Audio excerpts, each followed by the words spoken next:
നമുക്ക് ഭാഗവതത്തിൻ്റെ രീതിയിൽ പ്രചാരം വേണോ അതോ നമ്മൾ കേട്ട രീതി പ്രചാരം വേണോ? ഭാഗവതം എന്താണ് പറയുന്നത്? 5-ാം സ്കന്ധം എടുക്കുക നിങ്ങൾ. ഭാഗവതത്തിൽ 5-ാം സ്കന്ധം 19-ാമത് അധ്യായം എടുക്കുക. നമുക്ക് ഭാഗവതം എന്താ പറയണമെന്ന് നോക്കാം. അതിനാണ് ഈ ഭാഗവതമൊക്കെ പഠിക്കണം എന്ന് പറയുന്നത്. ആരും നമുക്കിതൊന്നും പറഞ്ഞു തരാത്തത് കൊണ്ടാണ് ഈ അബദ്ധങ്ങളും വിഡ്ഢിത്തരങ്ങളും നമ്മളിങ്ങനെ തുടർന്നുകൊണ്ടേയിരിക്കുന്നത്. കുട്ടികളെപ്പോലും നമ്മൾ വഴിതെറ്റിക്കുന്നത്. മനസ്സിലായില്ലേ? നമ്മൾ സത്യത്തിൽ എത്രമാത്രം വഴിതെറ്റിച്ചിട്ടാണ് പോകുന്നതെന്നുള്ള ഈ ഭാഗവതമൊക്കെ വായിക്കുമ്പോൾ നമുക്ക് മനസ്സിലാവും. 5-ാം സ്കന്ധം 19-ാമത് അധ്യായം 5-ാം ശ്ലോകം എടുക്കുക. പുസ്തകമുള്ളവരൊക്കെ ഒന്ന് തുറന്നു നോക്കുക. 5-ാം സ്കന്ധം 19-ാമത് അധ്യായം 5-ാമത്തെ ശ്ലോകം. കിട്ടിയോ എല്ലാവർക്കും? ഞാൻ പറയുന്ന ശ്ലോകം അടിവരയിട്ടേക്ക്, അപ്പം നിങ്ങൾ ഒരിക്കലും മറക്കില്ലേ. പിന്നീട് പറയുന്നത് മർത്യാവതാര ഇഹ മർത്യാവതാരത്തു ഇഹ മർത്യശിക്ഷണം. കണ്ടോ ശ്ലോകം? കണ്ടോ നിങ്ങൾ? ചൊല്ലു എല്ലാവരും. മർത്യാവതാരത്തു ഇഹ, അതാണ് മർത്യാവതാരസ്തിഹ. മർത്യശിക്ഷണം രക്ഷോവധായ ന കേവലം വിഭോ. അങ്ങനെയല്ലേ ശ്ലോകം? അപ്പം മർത്യാവതാരങ്ങൾ ഇവിടെ വന്നിട്ടുള്ളത്, മർത്യാവതാരം തു ഇഹ, ഇഹ എന്ന് പറഞ്ഞാൽ ഇവിടെ മർത്യാവതാരങ്ങളൊക്കെ വന്നിരിക്കുന്നത് വെച്ചാൽ മനുഷ്യരൂപത്തിൽ പല അവതാരങ്ങളും ഇവിടെ വന്നിരിക്കുന്നത് എന്തിനു വേണ്ടിയിട്ടാണ്?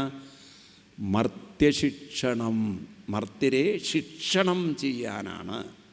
രക്ഷോവധായ എന്ന, രക്ഷിക്കാനോ ആരെയും വധിക്കാനോ അല്ല. അപ്പം മർത്യരെ ശിക്ഷണം ചെയ്യുക. ശ്രദ്ധിക്കും നിങ്ങൾ, ആ വാക്കാണ് പ്രധാനം, ശിക്ഷണം ചെയ്യുക. ഇപ്പം ശിക്ഷണം ചെയ്യുക എന്ന് പറഞ്ഞാൽ എന്താർത്ഥം? ശിക്ഷണം ചെയ്യുക എന്ന് പറഞ്ഞാൽ എന്താർത്ഥം? പഠിപ്പിക്കുക എന്നാണ്. അപ്പം ഇവിടെ വന്നിരിക്കുന്ന അവതാരങ്ങളൊക്കെ ആരാണ്? വാസ്തവത്തിൽ ഗുരുക്കന്മാരാണെന്ന് ഭാഗവത്തിൽ പഠിപ്പിക്കുകയാണ്. ദൈവം എന്ന് പറഞ്ഞിട്ടില്ല. മനസ്സിലായില്ലേ? ഇനി നിങ്ങളുടെ കയ്യിൽ ഫസ്റ്റ് വോള്യത്തിലെ ലാസ്റ്റ് പേജ് എടുക്കുക. നിങ്ങളുടെ കയ്യിലൊക്കെ സെക്കൻഡ് 2 വോള്യൂംസ് ബുക്കല്ലേ? ഫസ്റ്റ് വോള്യത്തിലെ ലാസ്റ്റ് പേജ് എടുക്കുക. അതിൽ 76-ാം ശ്ലോകം എടുക്കുക. ലാസ്റ്റ് പേജ്, ലാസ്റ്റ് ബുക്കിൻ്റെ ലാസ്റ്റ് പേജ്. ഇനിയിപ്പോൾ സംശയിക്കണ്ടല്ലോ. ലാസ്റ്റ് പേജിൽ 76-ാം ശ്ലോകം. ഇത് നാരദ മഹർഷി പാണ്ഡവർക്ക് ഉപദേശിക്കുന്നൊരു ഭാഗമാണ് ഈ പറയാൻ പോകുന്ന ഭാഗം. നാരദരും പാണ്ഡവരും തമ്മിലുള്ള ഒരു കോൺവെർസേഷനാണ്. കൃഷ്ണനെക്കുറിച്ച് പാണ്ഡവരോട് പറഞ്ഞു കൊടുക്കണം. കൃഷ്ണനെക്കുറിച്ച് നാരദർ പാണ്ഡവരോട് പറഞ്ഞു കൊടുക്കണം. ആരെക്കുറിച്ച്? കൃഷ്ണനെക്കുറിച്ച് പാണ്ഡവരോട് ആരാ പറഞ്ഞു കൊടുക്കുന്നത്? നാരദ. അപ്പം നാരദ ഉവാചയാണ് ഈ ശ്ലോകങ്ങളൊക്കെ. അപ്പോൾ നാരദ മഹർഷി പറഞ്ഞു കൊടുക്കുകയാണ്. സവാ അയം, കാണുന്നുണ്ടോ? സവാ അയം ബ്രഹ്മമഹദ്വൃമുഖ്യം കൈവല്യ നിർവാണ സുഖാനുഭൂതി പ്രിയസുഖദ്വാകലു മാതുലേയ ആത്മാർഹണീയോ വിധികൃത് ഗുരുശ്ച. എന്താ പറയുന്നത്? ഈ കൃഷ്ണൻ പരമമായ ബ്രഹ്മം തന്നെയാണ്, പരമമായ ബ്രഹ്മമാണ്.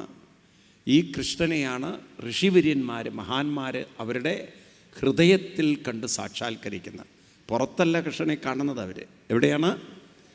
അവരവരുടെ കൈവല്യ നിർവാണ സുഖാനുഭൂതി. നിർവാണം എന്നൊക്കെ പറഞ്ഞാൽ എന്താണ്? തൻ്റെ തന്നെ ഉള്ളിൽ ധ്യാനത്തിലൂടെ അവർ കൃഷ്ണനെ കണ്ടെത്തി, കൃഷ്ണനെ സാക്ഷാത്കരിക്കുന്നു. എന്നാൽ നിങ്ങളാണെങ്കിലോ പ്രിയനായും സുഹൃത്തായും കാര്യം നടത്തിത്തരുന്ന ഒരാളായിട്ടാണ് ആരെ കാണുന്നത്? കൃഷ്ണനെ കാണുന്നത്. നോക്കൂ, എത്ര വിഡ്ഢിത്തരമാണ് ഹിന്ദുക്കൾ ചെയ്യുന്നത്. നോക്കൂ, കാര്യം നടത്തിത്തരാൻ വേണ്ടി പ്രാർത്ഥിക്കുന്ന ജന്തുക്കളായി നമ്മൾ മാറി. ഇതാണ് പാണ്ഡവരോട് പറയണത്. കാര്യം നടത്തിത്തരുന്ന ഒരാളായിട്ടാണ് നിങ്ങൾ കൃഷ്ണനെ കാണുന്നത്. അങ്ങനെ കാണുന്നത് നിങ്ങൾക്ക് ഗുണം ചെയ്യില്ല എന്നാണ്. നിങ്ങൾക്ക് ഗുണം ചെയ്യണമെന്നുണ്ടെങ്കിൽ ആത്മാർഹണീയോ വിധികൃത് ഗുരുശ്ച. കൃഷ്ണനെ ആരായി കാണണം? ദൈവമായിട്ടല്ല കാണേണ്ടത്, കൃഷ്ണനെ ഒരു ഗുരുവായി കാണാൻ പഠിക്കുമെന്ന്. അപ്പം കൃഷ്ണനൊരു ഗുരുവാണ്. അപ്പം ഗുരു എന്ന് പറഞ്ഞാലോ വഴികാട്ടിയാണ്. അപ്പം കൃഷ്ണൻ പറഞ്ഞതനുസരിക്കണം, അല്ലാതെ കൃഷ്ണനോട് പ്രാർത്ഥിക്കുകയല്ല വേണ്ടത്. ഞങ്ങളൊക്കെ കുട്ടികളൊക്കെ പഠിപ്പിക്കുന്നത് കൃഷ്ണനോട് പ്രാർത്ഥിക്കാനാണ്. നിങ്ങൾ വിഡ്ഢിത്തര പഠിപ്പിച്ചത്, പൊട്ടത്തരമാണത്, മണ്ടത്തരമാണത്. പ്രാർത്ഥിക്കാനല്ല കൃഷ്ണൻ്റെ അടുത്ത് പോകേണ്ടത്. കൃഷ്ണൻ പറഞ്ഞത് അനുഷ്ഠിക്കാനാണ്. അതാണ് കൃഷ്ണൻ പറഞ്ഞത്, യദ്യദാചരതി ശ്രേഷ്ഠ തത്തദേവേതരോചന. നിങ്ങൾ ആചരിക്കൂ എന്നാണ്. അപ്പം നിങ്ങളതിന് ഇപ്പം പ്രാർത്ഥിക്കുന്നതിന് പകരം വിഷ്ണു സഹസ്രനാമായിരുന്നു ഹിന്ദുക്കൾ പഠിപ്പിച്ചെങ്കിൽ അതായിരുന്നു കൃഷ്ണൻ പറഞ്ഞത്. കൃഷ്ണൻ പഠിപ്പിച്ചത് അതാണ്. കാലത്തെണീറ്റ് ബ്രാഹ്മേ മുഹൂർത്ത ഉത്തായ, കാലത്ത് ബ്രഹ്മമുഹൂർത്തത്തിൽ എണീക്കണം, എന്നിട്ടോ ദദ്യോ പ്രസന്നകരണം. ഇതൊക്കെ ഏത് ഹിന്ദുവാ മക്കളെ കൊണ്ട് ചെയ്യിക്കുന്നത്? കൃഷ്ണൻ പറഞ്ഞതൊന്നും നമ്മൾ പരിശീലിച്ചിട്ടില്ല.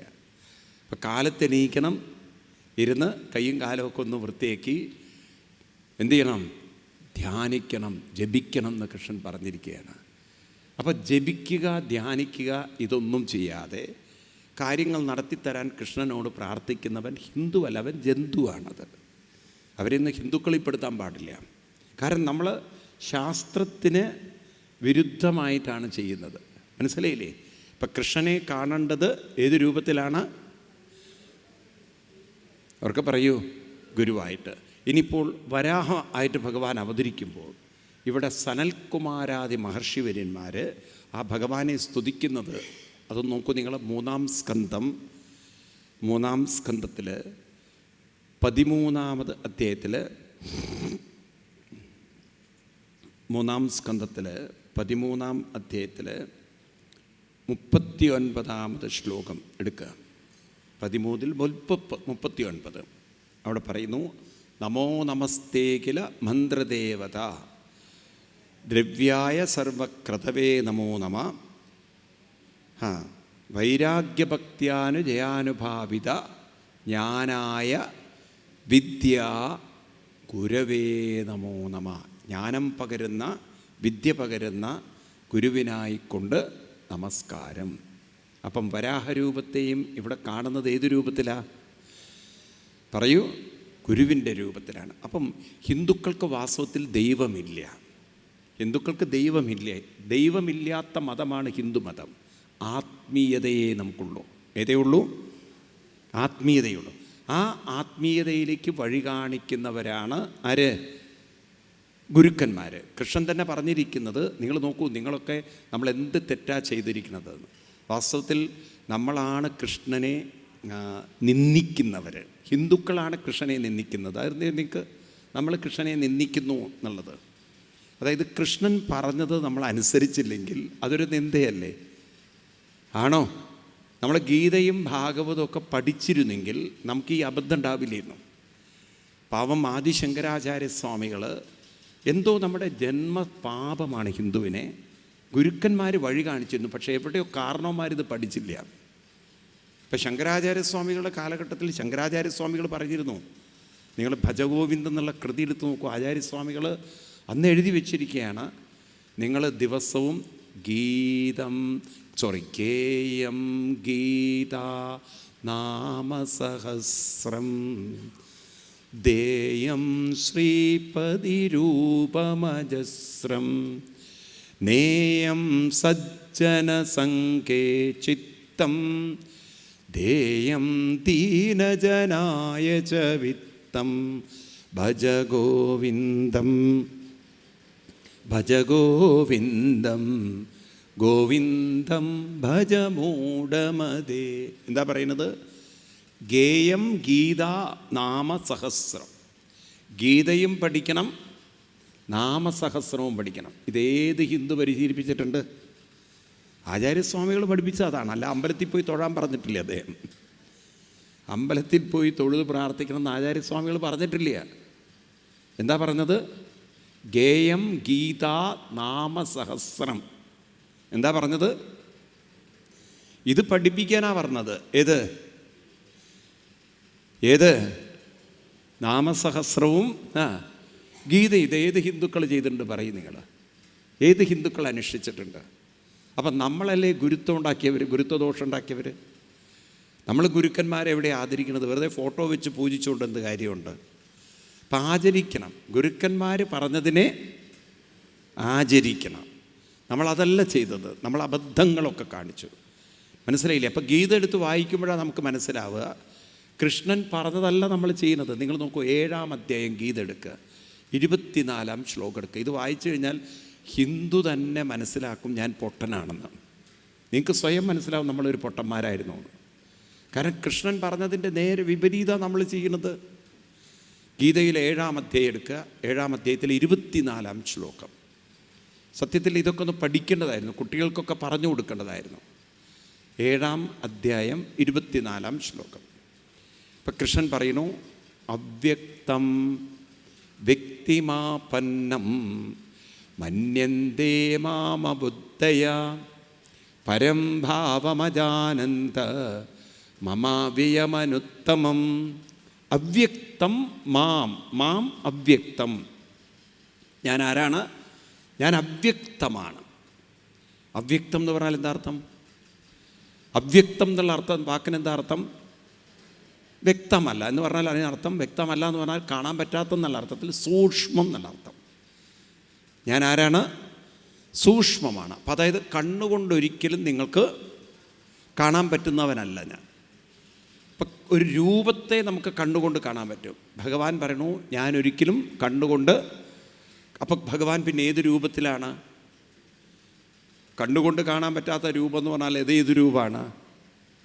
അപ്പം അത് മനസ്സിലാക്കണമെങ്കിൽ നമ്മൾ ഗീതയിൽ 10-20-ാം ശ്ലോകം എടുക്കണം. 10-20 എടുക്കണം. ഇപ്പം 10-20-ൽ കൃഷ്ണൻ പറയുന്നുണ്ട് അഹം. 10-20 അഹം ചൊല്ലു, വായിക്കൂ.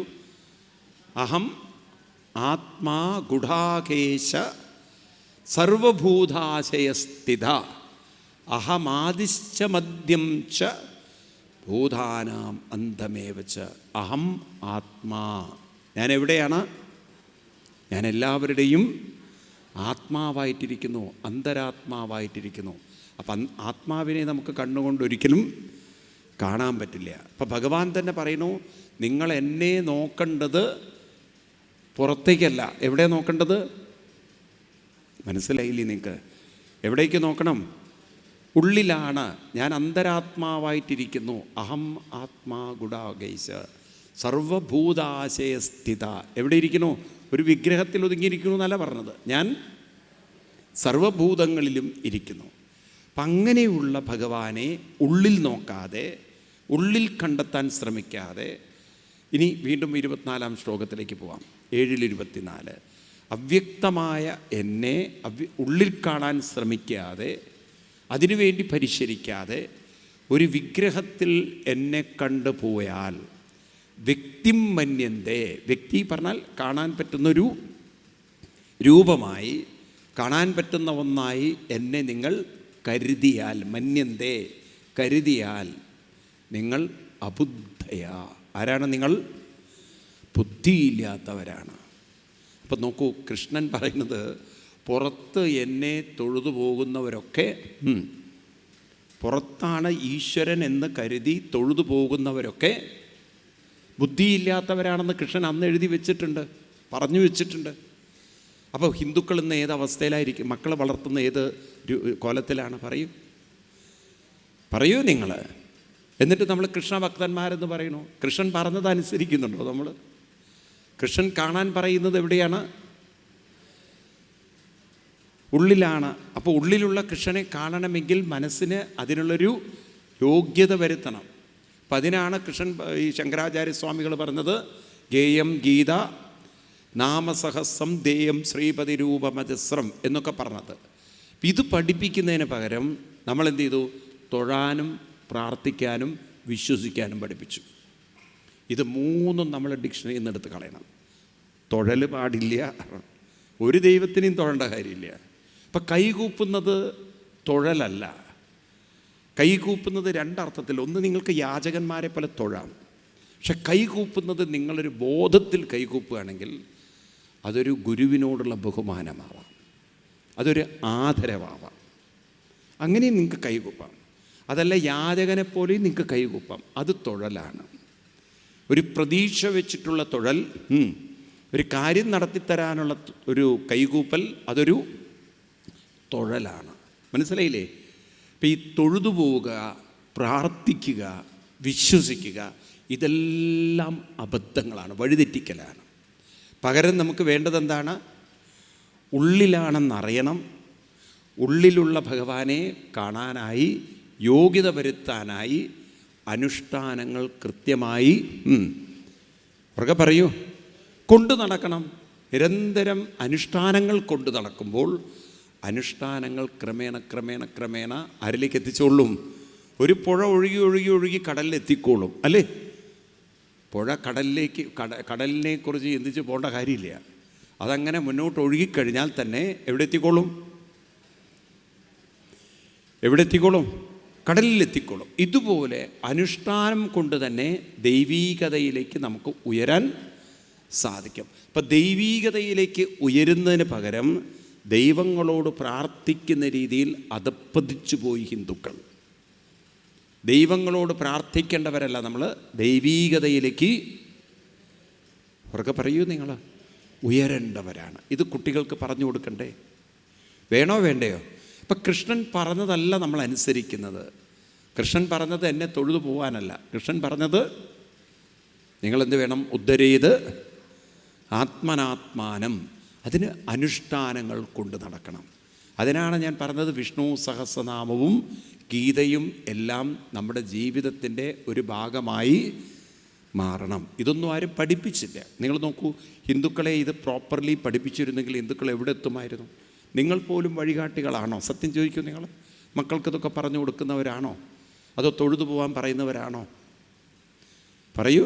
അപ്പം നിങ്ങളും കൃഷ്ണനെ നിന്ദിക്കുന്നവരാണ്, കൃഷ്ണനെ അവഹേളിക്കുന്നവരാണ്, കൃഷ്ണനെ പരിഹസിക്കുന്നവരാണ്. കാരണം കൃഷ്ണൻ പറഞ്ഞതല്ല നിങ്ങൾ ചെയ്യുന്നത്. കൃഷ്ണൻ പറഞ്ഞിരിക്കുന്ന എന്നെ തൊഴുതു പോകുന്നവൻ കഴുതയാണെന്ന് ഭാഗവത്തിൽ എഴുതി വെച്ചിട്ടുണ്ട്. അറിയാം നിങ്ങൾക്ക്? എന്നെ തൊഴുതു പോകുന്നവൻ പറയൂ കഴുതയാണ്, എൻ്റെ മുന്നിൽ വന്ന് പ്രാർത്ഥിക്കുന്നവൻ ഭാഗ്യം കെട്ടവനാണെന്നൊക്കെ ശ്ലോകങ്ങളുണ്ട് ഭാഗവത്തിൽ വരികളുണ്ട്. നിങ്ങൾ കയ്യിലില്ലേ നിങ്ങളുടെ അതിലെ പുസ്തകം? അല്ലെങ്കിൽ ഭാഗവത്തിൽ ദശമസ്കന്ധം, ഏതാണ്?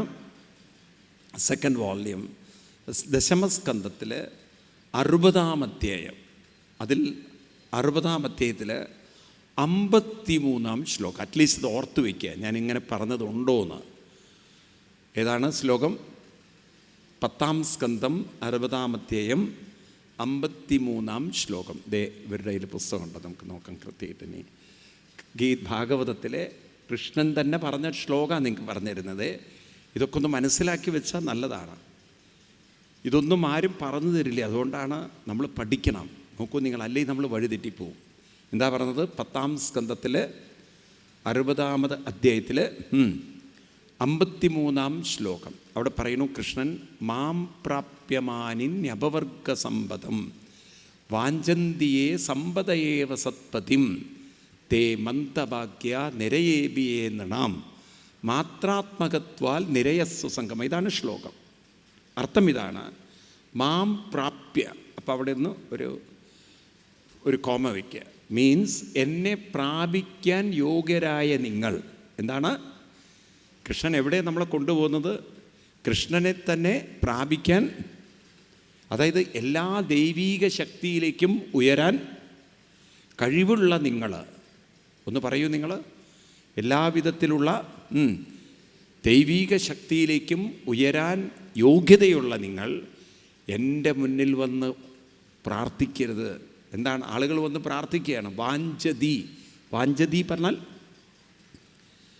അഭിലാഷങ്ങൾ, വാഞ്ചിതം, വാഞ്ചിക്കുക, ചോദിക്കുക. എൻ്റെ മുന്നിൽ വന്ന് ആളുകൾ കൈകൂപ്പി എന്നോട് പ്രാർത്ഥിക്കുകയാണ്. എന്ത്? സമ്പദ സത്പതിം. എന്ത് വേണം? സമ്പത്തും വേണം, കുടുംബം. സത്പതി എന്ന് പറഞ്ഞാൽ ഭർത്താവ് വേണം എന്ന് മാത്രമല്ല, നല്ലൊരു കുടുംബമൊക്കെ എൻ്റെ കൂടെ എന്നും ഉണ്ടാവണം, എൻ്റെ പൈസയും എന്നും ഉണ്ടാവണം. Interest rate കുറയ്ക്കരുത്.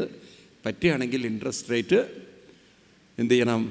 കൂട്ടണം. ഇൻകം ടാക്സുകാർ എൻ്റെ പിന്നാലെ വരരുത്, മനസ്സിലായില്ലേ? അങ്ങനെയൊന്നും പ്രശ്നങ്ങളുണ്ടാവരുത് എന്നൊക്കെ എൻ്റെ മുന്നിൽ വന്ന് എന്തോന്നും മിണ്ടാത്തത്? എല്ലാവരും പ്രാർത്ഥിക്കുന്ന കാര്യമാണ്. ഇവിടുന്ന് ഗൾഫിലൊക്കെ പോയി മക്കളിപ്പോൾ ആരെങ്കിലും ഗൾഫിലൊക്കെ ഉണ്ടെങ്കിൽ അവിടെ നിന്നൊരു മാലയൊക്കെ വാങ്ങിച്ച് തിരിച്ചു വരുമ്പോൾ ടെൻഷനായി, കസ്റ്റംസുകാർ പിടിക്കുമോ, ചെക്ക് ചെയ്യുമോ, കസ്റ്റംസുകാർ പിടിക്കുമോ, അല്ലേ? അപ്പോഴൊക്കെ ദൈവത്തോട് എന്താ പ്രാർത്ഥിക്കുക? ദൈവത്തോട് എന്താ പ്രാർത്ഥിക്കുക? എന്താ പ്രാർത്ഥിക്കുക? കസ്റ്റംസുകാരുടെ കണ്ണിലൊന്നും പെടരുതേ ഭഗവാനെ, എങ്ങനെയെങ്കിലുമൊക്കെ ഇത് കൊണ്ടുവരാൻ പറ്റണേന്ന്, ഇല്ലേ? മനുഷ്യൻ്റെ ആഗ്രഹങ്ങളാണ്.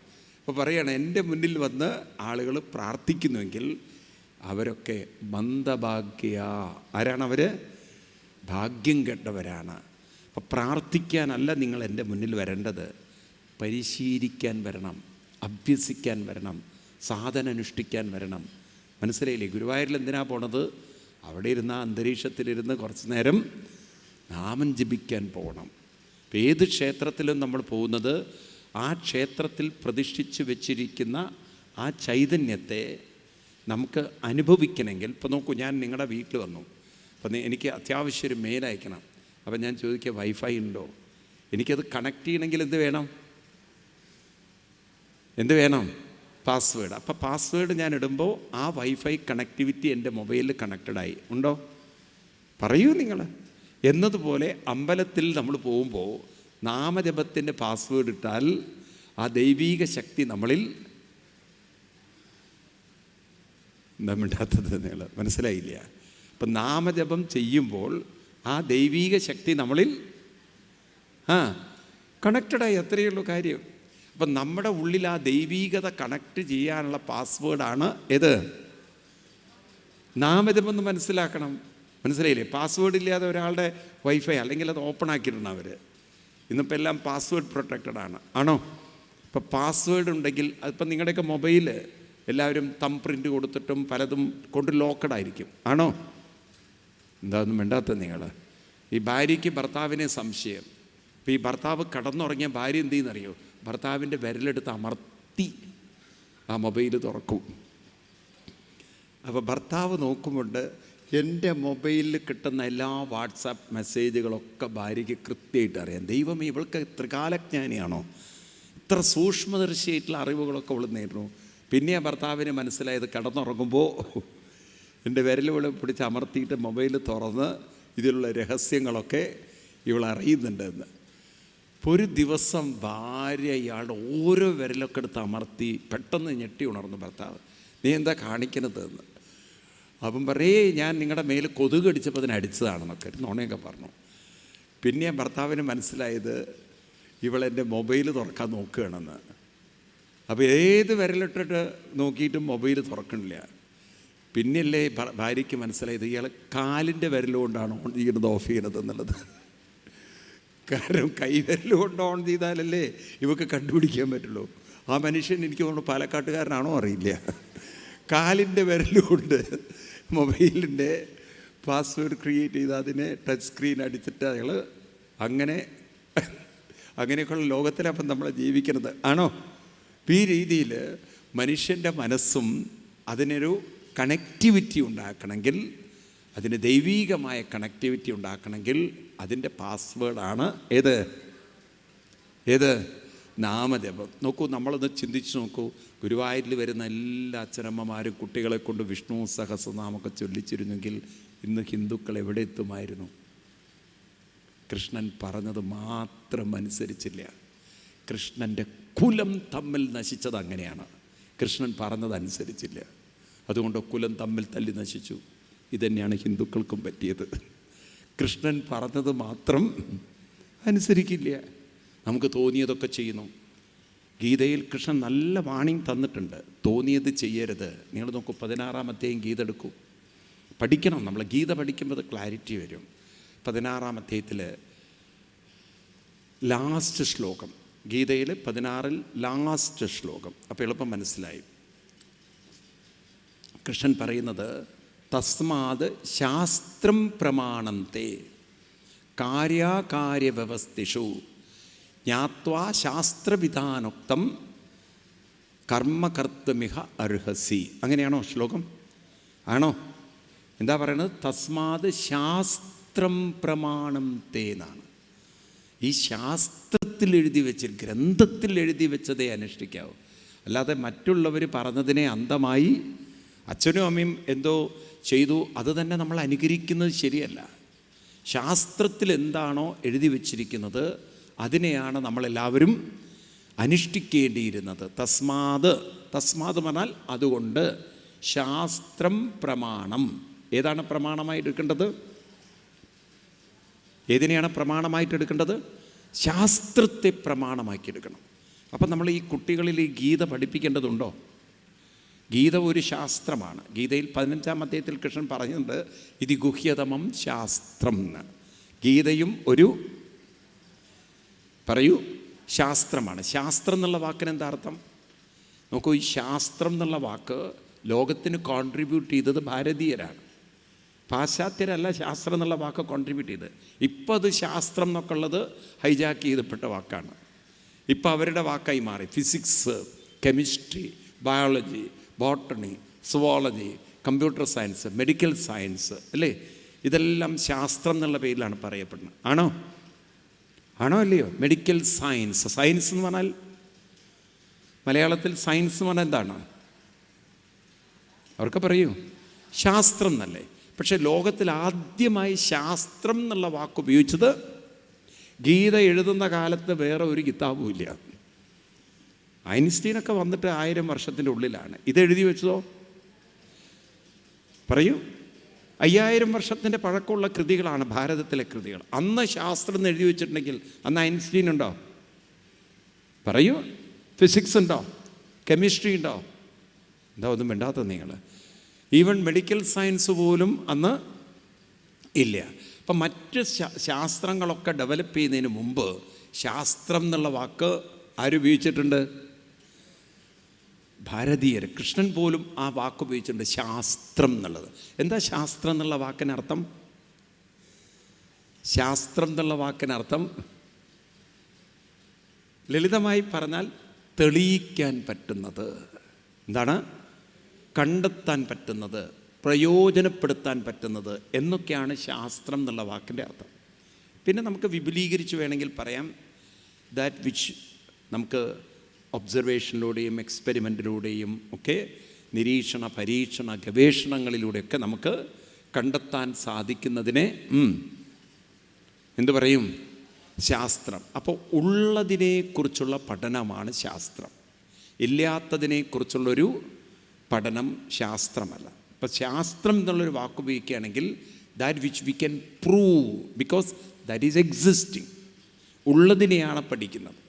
അപ്പോൾ ഇവിടെ ഭഗവാൻ പറയുന്നതാണ്, അതായത് നമ്മൾ ശാസ്ത്രത്തെ പ്രമാണമാക്കി എടുക്കണം എന്ന് പറഞ്ഞു കഴിഞ്ഞാൽ അർത്ഥം, ശാസ്ത്രം പഠിപ്പിക്കുന്നതാണ് ദൈവീകമായ ശക്തി മുഴുവൻ എവിടെയുണ്ട്? ഒരാളുടെ ജീവിതം പരിവർത്തനം വരുത്താനുള്ള കഴിവും ശക്തിയും എല്ലാം എവിടെയുണ്ട്? നമ്മുടെ ഉള്ളിലുണ്ട്, നമ്മുടെ ബോധമണ്ഡലത്തിലുണ്ട്. നമ്മൾ സ്വതന്ത്രരാണ്, നമുക്ക് കഴിവുണ്ട്, ഇല്ലേ? ഫ്രീഡമുണ്ട്. ഇതൊക്കെ നമ്മുടെ ഉള്ളിലുണ്ട്.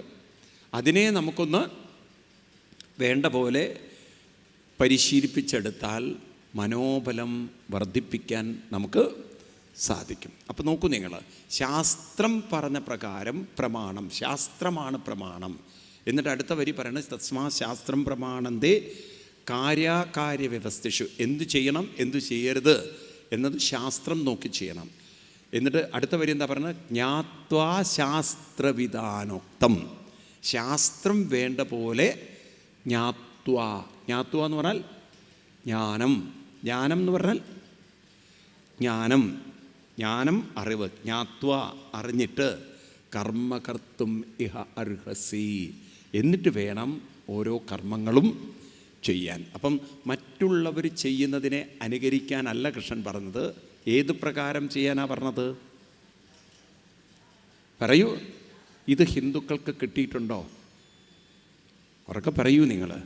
ശാസ്ത്രപ്രകാരം നമ്മുടെ കുട്ടികളെ ആത്മീയമായി വളർത്താൻ നമുക്ക് സാധിച്ചിട്ടുണ്ടോ?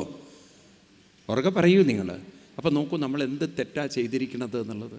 ശാസ്ത്രം പഠിച്ചിട്ടില്ല, ആരും പറഞ്ഞു തരാനില്ല. അപ്പം നിങ്ങളൊക്കെ ഗീതയൊക്കെ അങ്ങോട്ട് അവഗണിച്ചു. നോക്കൂ നിങ്ങൾ, കുട്ടികൾക്ക് അങ്ങനെ ഒരു നാമജപ സംസ്കാരവുമില്ല. അപ്പം കുട്ടികളെ വഴിതെറ്റിച്ചത് ആരാണ്? സമൂഹമാണോ? ഉറക്കെ പറയൂ നിങ്ങൾ, ആരാണ് വഴിതെറ്റിച്ചത്? അപ്പം നമ്മൾ തന്നെ വഴിതെറ്റിച്ചു. അപ്പം ഇനി നമുക്കത് മാറ്റിയെടുക്കണ്ടേ? അപ്പം ഈ 3 കാര്യങ്ങൾ നമ്മൾ കുട്ടികളോട് പറയണം. മനസ്സാണ് ശക്തി. ഏതാണ്? മനസ്സ് പോയാൽ എന്തുണ്ടായിട്ടും കാര്യമില്ല. അപ്പം ആ മനസ്സിനെ പരിവർത്തനം വരുത്തലാണ്, ഉയർത്തലാണ് ആത്മീയത. എന്താണ് ആത്മീയത? മനസ്സിനെ ഉയർത്തുക. അപ്പം താൻ ഉയരുന്ന കൂട്ടത്തിൽ മറ്റുള്ളവരെ ഉയർത്തലാണ് കാരുണ്യം, മറ്റുള്ളവരോടുള്ള കാരുണ്യം. അപ്പം അങ്ങനെ മനസ്സിനെ ഉയർത്തണമെങ്കിൽ നമുക്ക് അനുഷ്ഠാനങ്ങളിലൂടെ മാത്രമേ സാധിക്കുള്ളൂ. ഏതിലൂടെ? അതിനാണ് നിങ്ങൾ വിഷ്ണു സഹസ്രനാമവും ലളിതാ സഹസ്രനാമവും ചൊല്ലുന്നത്. അപ്പം അതിനെക്കുറിച്ച് നിങ്ങൾക്കൊരു വ്യക്തത കിട്ടാൻ ഏത് വായിക്കണം? ഇതൊക്കെ അനുഷ്ഠിച്ചാൽ എങ്ങനെ അനുഷ്ഠിക്കണം, എന്താണ് ചെയ്യേണ്ടതൊക്കെ അറിയാൻ ഏത് പഠിക്കണം? ഗീതയെല്ലാം വായിക്കണം. മനസ്സിലായില്ലേ? അപ്പോൾ ഈ 3 കാര്യങ്ങൾ, വിഷ്ണു സഹസ്രനാമം, ലളിതാ സഹസ്രനാമം, അതുപോലെ ഭഗവത്ഗീത, ഇത് 3ഉം ഹിന്ദുവിൻ്റെ ഒരു സംസ്കാരത്തിലേക്ക് കൊണ്ടുവന്നിരുന്നെങ്കിൽ it would have best contribution to our society. നമുക്ക് ചെയ്യാൻ പറ്റുന്ന ഏറ്റവും വലിയൊരു സേവനമായിരുന്നു. പക്ഷേ ഇത് 3ഉം ഒഴിവാക്കിയിട്ട് പ്രാർത്ഥിക്കുക, വഴിപാട് ചെയ്യുക ഒടുക്കത്തെ പ്രാർത്ഥനയാണ്. മനസ്സിലായില്ലേ? എന്നിട്ട് ദൈവത്തോടൊക്കെ പ്രാർത്ഥിച്ചൊരു ചന്ദനത്തിരി ഒഴിഞ്ഞിട്ട് നിങ്ങൾ വിചാരിക്കുകയാണ് അതൊക്കെ ആര് നോക്കിക്കോളും? ദൈവം നോക്കിക്കോളും. എന്ത് വിഡ്ഢിത്തരങ്ങളാണ് നമ്മൾ പഠിപ്പിച്ചത് നോക്കൂ. എന്ത് പൊട്ടത്തരങ്ങളാണ്, മണ്ടത്തരങ്ങളാണ് പഠിപ്പിച്ചത്. ഇത് മാറ്റിയെടുക്കണം നമ്മൾ. അപ്പം നമുക്ക് ദൈവവും ഇല്ല, പ്രാർത്ഥനയും ഇല്ല, വിശ്വാസവും ഇല്ല. നമുക്കുള്ളത് ദൈവീകതയാണ്, നമുക്കുള്ളത് അനുഷ്ഠാനമാണ്, നമുക്കുള്ളത് അവനവനെ പറയൂ ഉയർത്തിയെടുക്കലാണ്. മനസ്സിലായില്ലേ? ഈ തരത്തിൽ ഒരു ചേഞ്ച് നമുക്ക് സാധിക്കുമ്പോൾ ക്രമേണ നമ്മുടെ കുട്ടികൾ മനസ്സിലാക്കും ആത്മാവ് തന്നെയാണ് ഈശ്വരൻ. ആരാണ്? ഞാൻ ഇത്രയും കാലം കരുതി ഈശ്വരൻ പുറത്താണെന്ന്. പക്ഷെ ഇപ്പം എനിക്ക് മനസ്സിലായി ഈശ്വരനും ആത്മാവും ഒന്നാണ്. നമ്മുടെ ഋഷിവര്യന്മാരതാ പഠിപ്പിച്ചത്, ആത്മാവൈ ഈശ്വരനാണ്.